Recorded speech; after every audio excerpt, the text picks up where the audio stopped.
Zdravím, dnes si rozebereme třífázové detailingové mytí automobilu a projedeme si všechny klíčové body krok za krokem. První věc, se kterou začínáme, je přizpůsobení teploty karoserie okolnímu prostředí.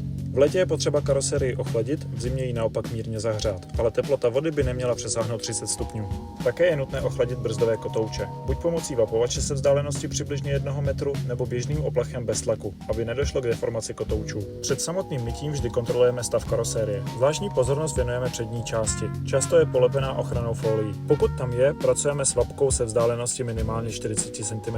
Dále vyjmeme koberce a přecházíme k první fázi mytí, nanesení primárního přípravku aktivní pěny. Ředění závisí od vybavení a tvrdosti vody. Přes pěnový nástavec 1:10, přes rozprašovač 1:5, případně 2% roztok přes dávkovač. Přípravek nanášíme z dola nahoru. Tak lépe působí na nejvíce znečištěné části. Zvláštní pozornost věnujeme dveřním otvorům a pracujeme opatrně, aby se přípravek nedostal do interiéru. Pěnu oplachujeme vapovačem, který vždy zapínáme směrem do země, nikoli přímo na karosérii. Poté automobil důkladně opláchneme čistou vodou, aby se z mezer a spojů vyplavil písek a nečistoty. Další fáze je ruční mytí. Začínáme koly, podběhy a pneumatikami. Používáme kartáče a detailingové štětce pro hůře dostupná místa. Na karosérii postupujeme klasickým způsobem. Nejprve střecha, poté skla a horní části a až nakonec spodní část. Vždy používáme 2 houbičky, jednu na horní část a druhou na spodní část karosérie. Po ručním mytí opláchneme zbytky přípravku a přecházíme k aplikaci vosku. Necháme ho působit přibližně 30 sekund. Opláchneme vapovačem a karosérii osušíme mikrovláknovou útěrkou. Tím je třífázové detailingové mytí dokončeno.